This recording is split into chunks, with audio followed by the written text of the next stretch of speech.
Sejam bem-vindos ao Planeta Campo Talks de hoje. Eu sou a Yael Bonfim e hoje o nosso assunto principal é a educação e formação de líderes do agronegócio.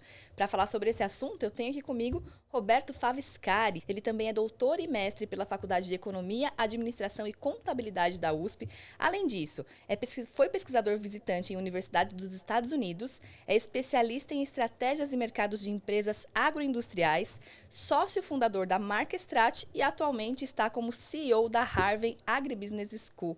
Roberto, seja muito bem-vindo. O professor Roberto, melhor dizendo, seja muito bem-vindo ao Planeta Campo Talks. Muito obrigado, Iá. É um prazer enorme estar com vocês. A gente tem a oportunidade de falar de educação, falar de desenvolvimento das pessoas, falar do desenvolvimento do país, né? Porque a única saída que a gente tem real e de longo prazo é mudar a educação. Então, é uma oportunidade enorme para a gente falar um pouquinho com vocês, né? E agradecer a oportunidade. Eu que agradeço de você estar aqui com a gente, falando realmente desse tema que é super importante, super relevante para o nosso país.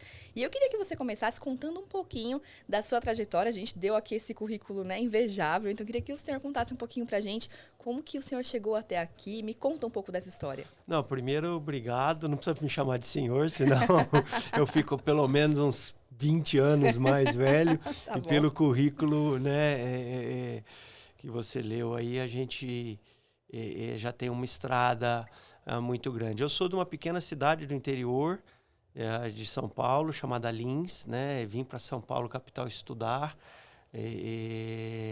mas não sou agrônomo, né? Tive a oportunidade de vir para o agronegócio quando eu fui fazer um mestrado junto com o professor Décio Zilberstein e a professora Elizabeth Farina, que fundaram um grupo de estudos aqui em São Paulo, na FEA, na Faculdade de Economia e Administração de São Paulo, chamado PENSA, que é uma das origens do conceito do agronegócio no país, né? Junto com a ABAG de um lado, junto com o Dr. Ney Bittencourt Araújo, o professor Roberto Rodrigues, Ivan Vedequim, mais uma série de outros nomes, né, professor Tejon, que traziam no mercado a visão de agronegócios, de integração de cadeias produtivas. Tinha um paralelo na universidade que era o PENSA, né, que é o Programa de Estudos dos Negócios do Sistema Agroindustrial, que inclusive está em momento de comemoração da sua história. Mas eu tive a oportunidade de, em 99, entrar no mestrado e vir, né, para estudar o agronegócio. Desde então tenho dedicado a minha carreira a isso. Em 2003 fui para Ribeirão Preto, já com o objetivo de ter um pouco desse tipo de vida, que é uma mistura entre trabalho profissional, uma presença de mercado por meio da consultoria, uma questão de desenvolvimento, de pesquisa e também de ensino, né? Eu tenho uma carreira muito forte na parte de educação. Então, hoje é a comunhão dessas três coisas aí, que é a presença de mercado, o desenvolvimento de conteúdo, de conhecimento e o ensino por meio hoje da Harvard Agribusiness School.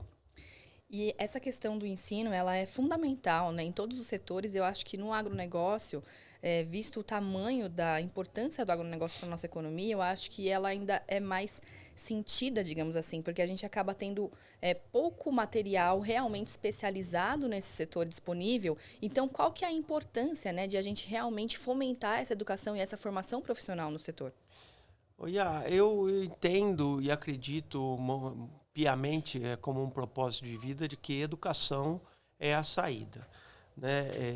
O que a gente mais ouve hoje das empresas é que está faltando mão de obra, está faltando gente capacitada, gente que entenda realmente aquilo que está fazendo, e elas estão partindo para ocupar o lugar das universidades. Então está aí o desafio posto. E as empresas, por seu lado, também têm investido muito em tecnologia. Então a gente acabou de sair da feira da AgriShow com a apresentação das novidades, do quadro tecnológico, né? Sim. A gente, mais do que quem vive do agronegócio, sabe que hoje um trator, um equipamento, parece um cockpit de avião, né? Está ali instalado, mas a gente não pode só fugir para o lado da tecnologia. A gente vai precisar e vai continuar precisando das pessoas, do desenvolvimento das pessoas. E isso só tem uma saída, né? Essa saída é por meio de um desenvolvimento constante, né, do aprendizado durante a vida toda, que começa lá no ensino técnico, começa obviamente na formação de base, mas quando a gente está falando de agricultura, de pecuária, do nosso universo, começa principalmente no ensino técnico e vai até a formação de líderes, né, que administram as grandes empresas. Então, educação é um processo que não acaba, educação é um processo contínuo, que se você não estiver melhorando todos os dias, você está ficando para trás. Então, é isso que nos move, né? É o melhorar das pessoas, é o melhorar do indivíduo, tanto nas soft skills como nas hard skills, ou seja, com hard skills, né, que a gente trabalha na questão do conhecimento técnico mesmo, das ferramentas, sejam das ferramentas agronômicas ou sejam das ferramentas de gestão, mas também nas habilidades comportamentais, né? Porque, como a gente costuma dizer, a gente contrata as pessoas pelas habilidades técnicas, né? E acaba desligando elas pelas habilidades comportamentais. E hoje em dia, essa questão de empatia, de liderança, de condescendência, de paciência, de toda a capacidade de lidar um com o outro, precisa também ser desenvolvida. Então, o agro é o motor do país, e a gente precisa efetivamente cuidar das pessoas. As pessoas são a mola propulsora central. Com certeza. Agora, tem uma coisa que o senhor citou que me chamou a atenção das empresas, né? Que elas falam ali que precisam de pessoas, né, capacitadas, pessoas especializadas nesse setor. E a gente tem essa dificuldade de manter os talentos no campo. Queria que o senhor falasse um pouquinho sobre isso. Qual que é o tamanho desse desafio e o que a gente pode fazer para trazer possíveis soluções para isso? A questão de manter os talentos no campo, né, está muito relacionado com oportunidades. É necessário ser capaz de construir a balança de manutenção das pessoas, seja no campo ou na cidade, ela está relacionada com desenvolvimento e oportunidades. Também eu não posso, de um lado, construir ir melhorando as pessoas, gerando novas capacidades nela e não ir abrindo as oportunidades necessárias. Então, a perspectiva, né, em todas as empresas, seja numa fazenda, né, seja numa indústria de máquinas e implementos, numa indústria de insumos, numa indústria de processamento, a gente precisa ter uma visão de desenvolvimento de carreira, como muitos, né, aqui mais na cidade a gente chama de pipeline de liderança. Ou seja, como que a gente vai criar oportunidades para que as pessoas se desenvolvam? Mais do que salários em si, porque os salários estão elevados quando a gente considera pela demanda, pela falta de gente qualificada e os últimos anos de expansão acelerada do agro, os salários em si cresceram, mas não é o salário que segura a pessoa, é o clima da organização, é o alinhamento de propósito, é a perspectiva de crescimento dentro das empresas, dentro das fazendas. Então, quando a gente fala em manter as pessoas no campo, eu preciso ter clareza que eu preciso dar boas condições de trabalho, que eu preciso ter, sim, uma remuneração efetiva, mas que eu preciso, sim, dar uma perspectiva de crescimento para elas. É isso que mantém as pessoas em qualquer lugar, mas principalmente no campo. E esse é um desafio que tá instalado, que a gente precisa a melhorar todos os dias. Agora, para os jovens que estão assistindo a gente e tudo mais, o que a gente poderia dizer de por que é um bom negócio hoje investir na carreira dentro do agronegócio? Investir no agronegócio é o negócio do país, né? A gente precisa se entender e se aceitar como sendo o grande produtor de alimentos, fibras e energia do mundo. É claro que existem outros setores, mas de de 25% a 30%, dependendo do ano, da economia brasileira, dos empregos, estão relacionados ao agronegócio. Mas é importante, quando a gente fala para outras pessoas fora do nosso universo, né, que quando a gente fala de agronegócio, a gente não está falando especificamente da produção rural. Nós estamos falando lá da mina de fosfato até o aplicativo, né, de validação de vencimento do alimento no supermercado. É um universo enorme de oportunidades que você tem de trabalhar e se desenvolver. E é muito importante fazer a escolha pelo agronegócio, que é uma escolha que eu fiz. Eu não tenho, e posso contar aqui o meu caso. A minha formação, eu sou formado na Escola Superior de Propaganda e Marketing, na Faculdade de Direito do Largo São Francisco. E trabalhei 5 anos no mercado de eletroeletrônicos. Só em 99, quando eu fui para o mestrado, que eu optei por vir para o agronegócio. E por uma opção muito simples, primeiro porque eu queria voltar para o interior, mas porque eu tinha certeza absoluta que esse era o setor que ia expandir no país, esse era o setor que ia gerar mais oportunidades, mas principalmente esse é o setor que está na fronteira. Sim. Se as tecnologias não estão sendo desenvolvidas aqui, elas estão imediatamente sendo testadas aqui. A gente recebe na Markstrat Agribusiness, uma vez por semana, alguma agtech, seja da Argentina, seja da Europa, seja dos Estados Unidos, que quer testar a sua tecnologia, que quer que a gente faça o acesso ao mercado para elas, que quer testar a sua tecnologia no Brasil. Porque quem está fora do agronegócio, na agricultura e na pecuária, quem está fora do agronegócio brasileiro está fora do negócio.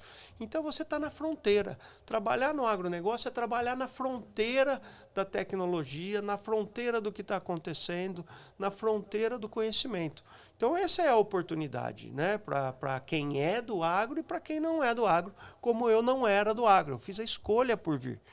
E essa foi, com certeza, talvez a escolha mais correta da minha vida, porque viver os últimos 25 anos, né, de 99 a 2024, no agronegócio, foi um período transformador. A gente deixou em 2000, a gente tinha a imagem ainda da agricultura de Jacatatu. Vocês me desculpem, mas era isso. É verdade. Né? E hoje é o que tem de mais moderno. É uma transformação do país por meio de um setor. Então é muito bonito. É bonito, tem oportunidade de crescer na carreira e tem oportunidade de trabalhar na fronteira. Não tem nenhum outro setor na economia brasileira que você vai estar na fronteira do desenvolvimento tecnológico. Com certeza. E você está contando a sua história e eu fiquei pensando aqui na minha também, de certo modo, né? Eu me formei em jornalismo, nunca imaginei que ia trabalhar com agronegócio. E aí, desde que eu entrei aqui no Canal Rural, percebi que era uma grande oportunidade. Quando a gente vai... E é interessante a gente olhar isso no agro também, que são oportunidades Sim. em diversos setores, né? São diversos setores dentro do agronegócio. Eu, por exemplo, na área de comunicação, Sim. nunca imaginei que fosse trabalhar com agronegócio e percebi nesse setor uma falta de profissionais especializados. Falei, nossa, aqui tem uma oportunidade interessante de carreira. E aí depois vem o bichinho que pica a gente, né? E fica muito difícil sair. Então, porque é apaixonante. A agricultura é vida, né? A agricultura é preservação, a agricultura é a desenvolvimento, a tecnologia. Então, você acaba ficando no setor onde que as coisas acontecem, onde as coisas fervem. Então, você acaba sendo mordido pelo bichinho da agricultura, do agronegócio, e aqui a gente desenvolve carreiras com muita alegria, com muita paixão. É isso, e a gente vai conhecendo realmente a realidade, né, do produtor rural, a realidade do campo, e vai se apaixonando, como você bem falou. Agora, essa paixão resultou agora, né, nesse ano de 2024, na Harvard Agribusiness School, que é aí a primeira faculdade 100% focada em agronegócio no Brasil. Como é que surgiu a ideia, a necessidade de criar essa universidade? Essas são daquelas situações que estão ali, né, colocadas na mesa como uma oportunidade, como uma dor que a gente ouve no mercado, como uma situação, como uma demanda, mas que ninguém resolve fazer, né? Se a gente estivesse nos Estados Unidos, o que eu mais ouvi no último ano foi wow effect, né? Para os americanos, o efeito wow, né? Por que não pensamos nisso antes? Aqui no Brasil seria efeito why, né? Why porque vem mineirês, why porque que a gente não pensou nisso antes? Foi uma coincidência. Nós temos origem na educação, estamos aqui há muito tempo, né? Há mais de 20 anos trabalhando com educação. Temos hoje 2 organizações que foram fundadas pelo professor Marcos Fava Neves, que é o doutor Agro, que é um professor emérito também. Nós somos pessoas da educação, né? No nosso grupo nós temos mais de 40 mestres e doutores que trabalharam e fizeram suas teses e dissertações no agro. E a gente sempre teve na Markstrat 3 negócios, né? Um negócio de consultoria, um negócio de inteligência de mercado e um negócio de educação corporativa. Esse negócio de educação corporativa, a gente entendeu que há uns 5 anos atrás, que a gente não podia trabalhar ele como consultoria, montando e desmontando equipes, que a gente precisava ter dedicação, foco, manutenção de capital intelectual, de conhecimento. Então, a gente separou esse negócio numa nova empresa, e nessa nova empresa a gente se juntou, né, numa ideia que veio de procurar sinergias, foi procurar o principal grupo de educação do país, que é o Grupo SEB. O Grupo SEB tem mais de 350 mil alunos embaixo dele, é do grupo do empresário Chaim Zayer, né? E aí a gente juntou, né, as 2 capacidades. De um lado, a Markstrat com conhecimento, mais de 80 livros publicados, professores, contato no mercado, conhecimento aplicado, com toda a tecnologia de educação, ensino de adultos, conhecimento em ensino superior do Grupo SEB. E num café da manhã, né, que o Marcos Fava teve com o Chaim é um empresário visionário, um dos principais empresários do país, também investindo no agronegócio, na Bahia hoje, né? Começou a pensar sobre educação, sobre os desafios das empresas, sobre a oportunidade de formação de gente para esse setor. E foi quando veio realmente como um estralo. A gente começou a pensar, falou assim, bem, por que não montamos então uma empresa ou uma organização para trazer educação 100% focada para o agronegócio? E dessa junção de vontades e de capacidades com uma demanda de mercado que surge a Harvard.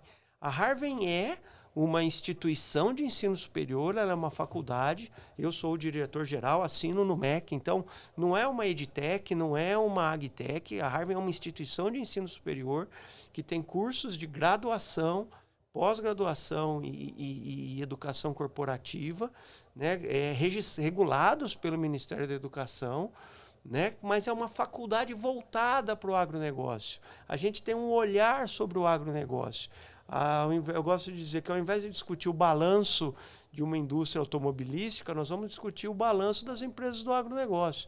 Ao invés de discutir Lean, né, numa indústria química, nós vamos discutir Lean, que é a gestão enxuta, né, na produção, no plantio de cana-de-açúcar, né? No curso de Direito, né, que são os 3 cursos que a gente tem, administração, engenharia de produção e direito, o aluno vai ter direito penal, direito processo penal, processo civil, administrativo, toda a introdução ao estudo do direito, mas ele vai colocar um olhar ao final sobre as questões ambientais, jurídicas do agro.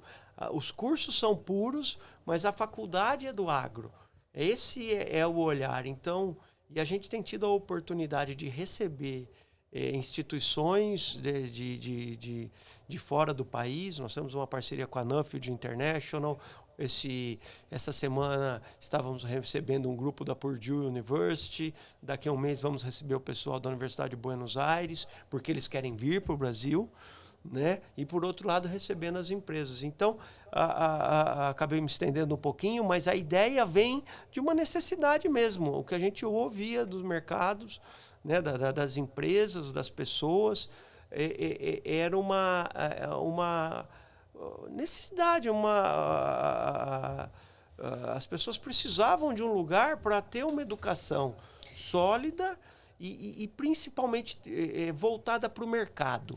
E é isso que dá certo, na verdade, né? Quando você lança um curso, uma formação que realmente o mercado está precisando, porque daí é praticamente certo que aquilo vai realmente resultar em profissionais que serão realmente aproveitados pelo mercado, que será um conhecimento realmente muito útil.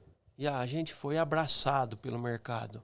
Sabe, as empresas todas, não vou citar para não cometer injustiça com qualquer nome, mas nós temos mais de 20 empresas que estão hoje dentro da Harvard como presença nas salas de aula. A gente está dentro de um centro empresarial com mais de 80 empresas. Né? E o que eu tenho dito é assim, eu não sei se eu vou conseguir entregar o aluno na mesma página que vocês estão, mas no mesmo livro ele vai chegar. E o que a gente diz sempre é que a Harvard tem uma ideologia, né? E essa ideologia é a ideologia de mercado, é a ideologia da produção, é a ideologia do valor, é a ideologia de valores familiares, é a construção de valor. Antes de divisão de renda, você precisa construir renda, você precisa acordar cedo, trabalhar bastante, aprender, né? Pelo esforço que a gente conquista as coisas. E esse é o propósito daquilo que a gente está fazendo. Com o olhar do agro, com os valores do agro, com muito respeito. Né? É um dos valores que a gente trabalha muito, é a questão do respeito. Né? Que mais do que qualquer outra coisa, é isso. Você não pode... Respeito está associado...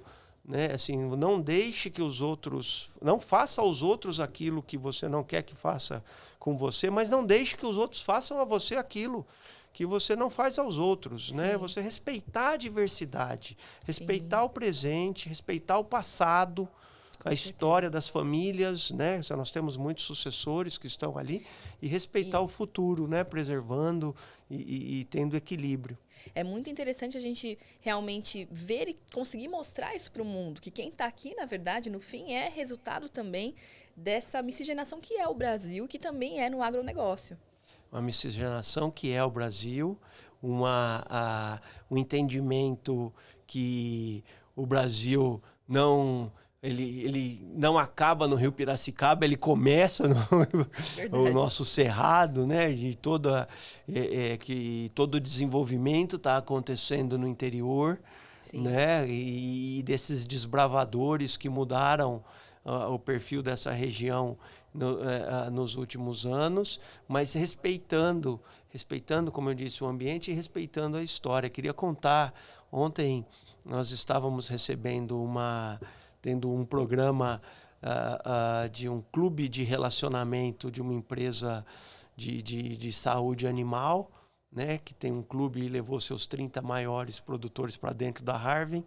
E por uma coincidência, eles sabiam que eu ia estar lá, mas o neto e o avô chegaram juntos na faculdade ao mesmo tempo. Foi um momento de choro, assim. Gente. Porque o avô estava chegando para o clube, né? E o neto estava chegando para a aula de graduação, e eles se abraçaram ali, e foi um momento de realização. Que lindo, né? Isso. Porque a união é a história a preparação da terceira geração, nesse caso, conectado com a primeira, com os desbravadores. Então, os nossos pioneiros conectados com os desbravadores. Muito bom. E é importante a gente falar sobre essa questão da sucessão, né? Porque, de fato, quando você é sucessor, é uma escolha, né? Você não é apenas herdeiro, você está realmente assumindo aquele negócio, né? Você está fazendo a escolha de tocar aquele negócio da melhor maneira, e é muito importante essa junção, né? Entre a tradição e a inovação que será trazida. Eu tenho dito muito isso, sabe? Nós temos hoje mais de 100 alunos, né, para uma primeira turma de graduação, são nos 3 cursos E aí está falando, nós vamos abrir o curso de engenharia agronômica o ano que vem, vamos abrir um curso de ciências da computação o ano que vem, também todos voltados para, obviamente, engenharia agronômica voltada para o agronegócio, mas ciências da computação também. Mas a gente prepara esses jovens para montar o próprio negócio, prepara esse jovem para estar dentro de uma empresa, mas prepara ele também para ser um sucessor. Estão conosco os filhos do agro, não somente os filhos dos fazendeiros, tem muito filho de executivos, pessoas que trabalham na cadeia como um todo com a gente. Mas quando a gente cai nessa questão da sucessão, uma coisa fundamental, e eu volto para mim, eu ensino meu filho, eu tenho um filho de 9 anos, e algumas coisas são pedras fundamentais, né? Verdade é uma delas, respeito é a segunda. A gente precisa ter a empatia de saber ouvir, a gente tem trabalhado muito isso.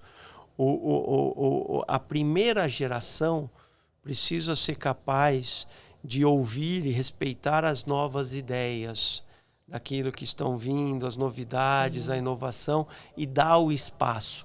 Mas a segunda e a terceira geração precisam respeitar o caminho e entender o caminho e entender o pensamento de quem construiu, quem abriu o caminho, né, no peito, né? E que ele tem ali alguns valores, ele tem uma experiência que não pode... Esse empreendedorismo, né? Esse espírito que é incrível, né? Que traz transformação para a sociedade e tudo mais. Não pode ser desprezado, não pode ser desprezado. Então, o neto precisa entender e ter a empatia de se colocar no lugar do avô, e o avô precisa olhar com carinho, mas estar com o ouvido aberto para as novidades, para não ficar fixo ou agarrado, né, na sua ideia pré-concebida ou forjada a ferro e fogo, né, a poeira e chuva durante tanto tempo, e entender que as coisas estão mudando e abrindo espaço. Então, essa miscigenação é um belo de um desafio, e a gente está disposto a encarar isso de frente. Muito bom. Eu entrevistei a Mariana Beckhauser, né? Que sim, é da Beckhauser ali da contenção animal e tudo mais. E ela falou uma coisa que eu achei muito bonita. Ela falou assim, olha, o meu pai, ele sabia, ele ouvia o barulho da máquina e sabia se ela estava com um problema. Eu não tenho essa possibilidade, mas eu tenho novas tintas para trazer, eu tenho novas inovações para contribuir. Eu acho que esse respeito e essa vontade de também trazer coisas novas é muito legal. Essa junção é muito bacana, né? Muito bacana e muito valorosa, né? Quando você consegue juntar o melhor dessas duas gerações, que não é simples, né? Às vezes a dificuldade de comunicação entre gerações ela é muito grande, porque os valores são... A forma de enxergar o mundo é diferente, mas quando você consegue se colocar no lugar do outro, né? Empatia, se colocar, certeza. Por que ele está pensando desse jeito, como é que ele chegou até aqui, o que ele pode contribuir. Essa mistura dá um caldo muito bom. É isso. Agora, passando aqui um pouquinho para frente, aqui na nossa pauta, eu vi que vocês também, um dos sócios da Harvem, tem a intenção de criar uma cidade do agro lá em Ribeirão Preto. Me conta um pouquinho desse plano, o que vai ter nessa cidade, como que vocês estão construindo esse planejamento? Esse é um sonho que surgiu junto com a Harvem. Quando a gente teve a visão da Harvem, imediatamente a gente teve a visão da cidade do agro. A cidade do agro é um empreendimento, né, imobiliário, mas nos moldes mais modernos do mundo. A ideia é você ter a educação no meio, né? Então a Harvem, um ensino médio, mas também um hub de tecnologia, mas também um centro empresarial, mas também um centro de convenções, mais uma hotelaria, um agroshopping, moradia. Então você ter numa área que a gente já tem adquirida de 40 hectares, ao lado do AgriShow, todo um espaço de conexão entre as empresas, entre a educação, o negócio. Então é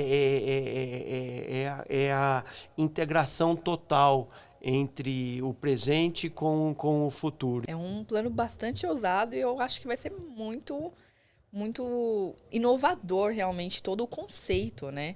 Vocês já viram isso em algum outro lugar do mundo? Essa ideia surgiu inspirada em alguma coisa? Ou... Ela surge inspirada em algumas universidades do Vale do Silício, né? Ela surge de demandas de outras investimentos como esse, que acontecem no Brasil com muito respeito, que a gente conhece, mesmo em Piracicaba, em outros setores. Ele surge de uma demanda das empresas. Então, hoje nós estamos conversando com investidores internacionais, está na capital brasileira do agronegócio, ao lado do AgriShow. Vai ser um lugar de desenvolvimento do agro. E eu espero que isso aconteça o mais rápido possível. Muito bom. Agora, para a gente encerrar, eu queria falar um pouquinho, né? A gente está falando sobre esses planos todos para o futuro, mas quais as tendências que você vê para a agropecuária em termos de sustentabilidade, em termos de inovação? A gente vê inteligência artificial, por exemplo, surgindo aí em vários setores e até em restaurantes e tudo mais. Então, como que você vê esse futuro para o agronegócio? Eu vejo o futuro do agronegócio como a gente está passando por um momento de reajustes, né? Depois de 10 anos, porque o agronegócio é cíclico, a agricultura é cíclica, ela tem momentos, então tem muita gente que viveu o agronegócio somente nos últimos 10 anos e só pegou momentos de bonança, vamos assim dizer. Esse é um momento de reajuste, mas o agronegócio vai continuar crescendo. O mundo tem uma demanda por alimentos, por bioenergia brasileira muito grande, por fibras, então isso vai continuar avançando. A questão da sustentabilidade em si, ela é daquelas coisas que, quando a gente perceber, quem não estiver respeitando vai estar fora do jogo. Uhum. Ela deixa de ser um fator de diferenciação e ela passa a ser um fator de... desculpe o inglês, mas tem o ticket to win e o ticket to play, né? O bilhete para vencer e o bilhete para jogar. Nós estamos numa virada de chave muito rápida, muito próxima, que se você não tiver práticas sustentáveis ou não tiver adequado às normas, você vai estar fora do jogo. Não mais, que eu tenho um selo, que eu consigo um preço premium, porque eu consigo uma atuação. Ok, isso ainda é verdade nos dias atuais, mas o fato é que as mudanças estão aí estabelecidas, o impacto social está estabelecido, o impacto ambiental está estabelecido, e se você não tiver a responsabilidade, né, em qualquer atuação de mercado, qualquer empresa, de práticas sustentáveis, de boas práticas sustentáveis, em algum determinado momento, mercados vão se fechar a você.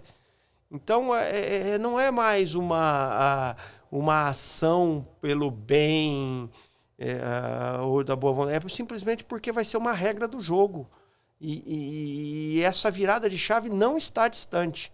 Então, a questão da sustentabilidade é extremamente necessária para a manutenção das cadeias produtivas. Isso é fato, não tem como mudar. Vai ser uma exigência não das empresas, não dos europeus, não dos chineses, vai ser uma exigência nossa. Sim. Estamos aí no meio ao desastre que nós estamos vivendo no Rio Grande do Sul, e isso é fato que nós vamos ter que mudar as coisas. Né? Não adianta ficar esperando a ação dos outros, nós vamos ter que mudar. No tocante à tecnologia, eu entendo que as pessoas precisam se desenvolver. A tecnologia ela se instalou, a gente nos últimos 30 anos viveu a maior revolução tecnológica do mundo. Eu, quando mudei para São Paulo em 1990, eu fazia ligação a cobrar para minha família, né? E hoje eram telefones alugados. Eu lembro ainda da época do acobrar, do bip, do pager, né? E nós passamos pela revolução do computador em casa, nós passamos pela internet em casa, nós passamos pelo smartphone e conexão total, e nós vamos passar agora pela inteligência artificial. Fato é de que quem não crescer, quem não se desenvolver, vai ficar à parte. Então, sim, a exigência é maior. E o que eu tenho dito muito para os meus alunos, vou contar um último caso. Outro dia, uma aluna das melhores virou para mim e falou assim: professor, né? Tinha acabado de sair de uma aula de filosofia. Professor, por que eu preciso estudar filosofia? Né? E eu podia ter dado uma resposta simples para ela, porque o MEC manda. Aí eu falei assim, porque você precisa... veio uma luz na hora, eu falei assim, porque você precisa aprender a pensar.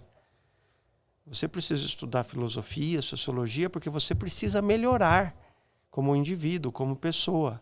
E Porque senão... desculpa te cortar, a gente vê hoje em dia questionamentos, às vezes, que já estão respondidos pelos grandes pensadores há muito tempo. Exato, e você precisa conhecer a base, porque a resposta está dada.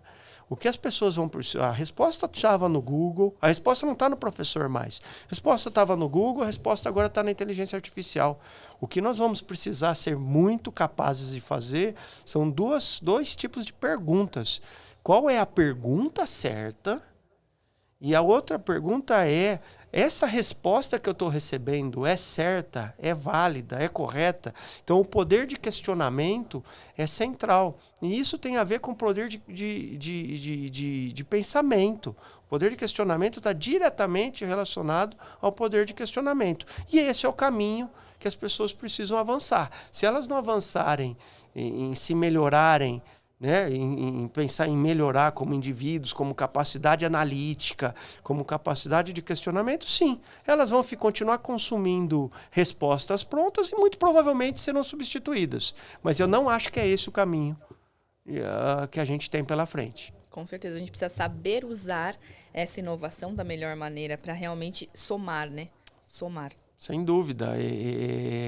Tecnologia e ser humano.